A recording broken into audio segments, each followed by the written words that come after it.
Terima kasih Datuk Karni. Minasan konnichiwa.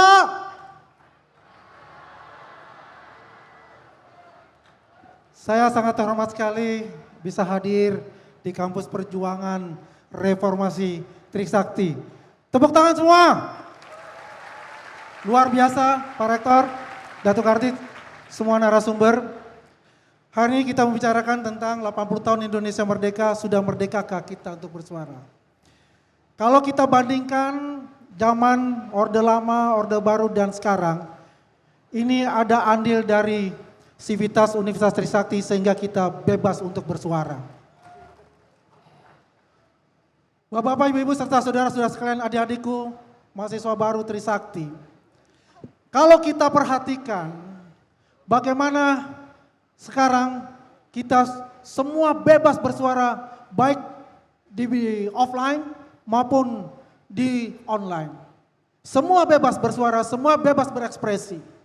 Tapi kita perlu paham bahwasanya berekspresi itu juga ada norma-normanya.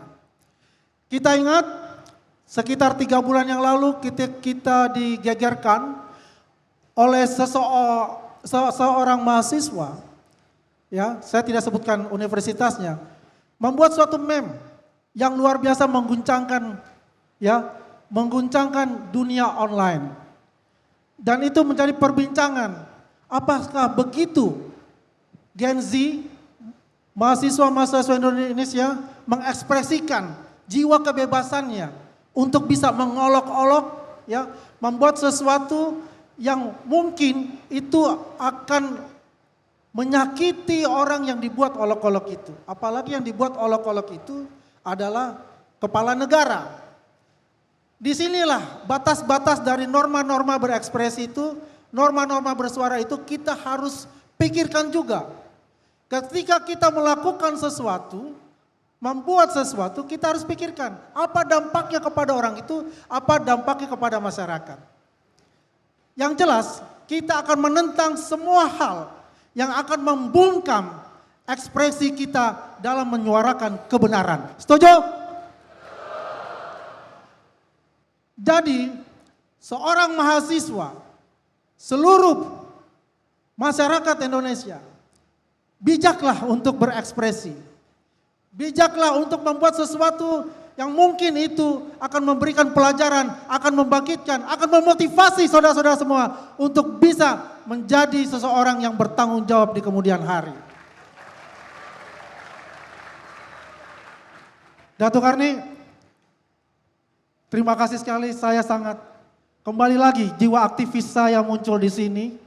Melihat teman-teman semua, apalagi ada menteri kita yang luar biasa, tepuk tangan untuk menteri kita. Yang asli dari, bukan ijazahnya asli, orangnya asli. Ya. Jadi yang saya tekankan, hati-hati. Yang nyinggung ijazah dia loh ya. Bukan dengan hoax. Hati-hati dengan hoax. Kalau ijazahnya Pak Jokowi sudah pasti asli. Setuju? Jadi di sini nggak ada hoax. Yang di sini adalah kebenaran yang kita ungkapkan, yang kebenaran yang kita suarakan. Jadi bijaklah untuk bersuara, bijaklah dalam menjalankan medsos, ya. Kita harus berkoneksi, kita harus membuat networking, karena networking itulah adalah masa depan kita semua, terutama untuk seluruh mahasiswa dari Trisakti. Dan saya yakin networking dari mahasiswa Trisakti itu luar biasa. Salah satunya adalah Menteri dari UMKM.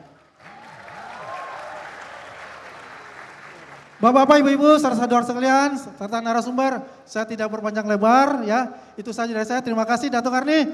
Wabillahi taufiq wal hidayah. Wassalamualaikum warahmatullahi wabarakatuh. Baik, tadi Bung Adi bilang bahwa kebebasan itu harus sesuai dengan norma-norma. Nah, yang menentukan norma ini juga masalah. Norma siapa yang menentukan? Kalau undang-undang jelas, yang menentukan itu DPR bersama pemerintah. Sekarang pertanyaannya mungkin enteng aja. Kalau pupu papa itu normanya juga.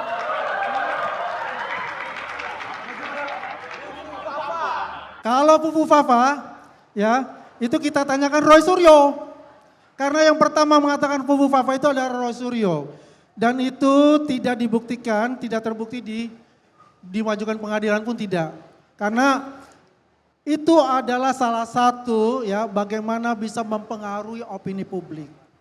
Jadi disitulah kita bijak, kita bisa menilai apakah Pupu Fafa ini berasal yang dikatakan quote unquote dari Wapres, Mas Gibran, ataukah memang dibuat sengaja untuk mendiskreditkan Mas Wapres, Mas Gibran itu. Hingga terjadi sesuatu yang istilahnya memisahkan Dwi Tunggal ini, Prabowo dan Mas Gibran itu. Jadi itu begitu Mbak, Mas Dato Karni. Tadi juga disinggung soal ijazah. Menurut Anda ijazah siapa yang palsu sebenarnya? Ya, kalau kita bicara ijazah, saya katakan 1000% itu asli. Karena begini, ijazah itu hanya ditentukan siapa yang menerbitkan ijazah itu. Itu yang paling utama, yang menerbitkan ijazah itu adalah institusi. Ketika institusi mengatakan itu ijazah asli, dengan bukti otentik yang ada, kita harus percaya dengan itu. Ya, kalau tidak percaya, ya bisa dibuktikan di pengadilan. Karena itulah salah satunya jalan untuk mencerahkan sebagai kasus-kasus itu bisa terbuka secara terang benderang dan masyarakat itu bisa menilai menurut persepsi mereka. Tapi yang jelas yang dikatakan ijazah itu adalah ijazahnya asli 1000%. Saya tambahkan boleh saya tambahkan ya? Tambahkan boleh? Saya tambahkan ya. Hidup mahasiswa! Hidup mahasiswa! Hidup mahasiswa! Adik-adik ya, bahwasanya itu kita harus melawan yang namanya kriminalisasi. Betul itu. Tapi harus ada norma-norma ya. Jangan takut ya, jangan takut untuk bersuara kebenaran. Karena itulah fungsi dari mahasiswa itu. Ya. Tidak ada pembungkaman di zaman ini, zaman sejak Jokowi sampai Prabowo, itu tidak ada pembungkaman terhadap mahasiswa. Siap bersuara, siap membela kebenaran, jangan takut untuk menyuarakan kebenaran itu. Karena mahasiswa adalah garda terdepan bagi kita semua, masyarakat Indonesia. Karena mahasiswa itu tidak terkontaminasi. Betul? Betul ya? Saya ada katakan kalau saya bilang Trisakti, jawab iman, ilmu, berani. Setuju? Trisakti, iman, ilmu, berani. Terima kasih.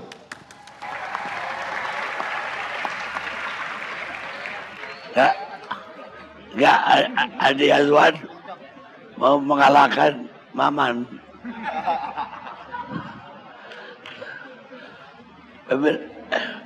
Pemirsa, kita lanjutkan diskusi kita. Sekarang gilirannya tinggal dua ini. Antara Effendi Ghazali atau Usman Hamid. Tapi saya lebih pilih Usman Hamid duluan.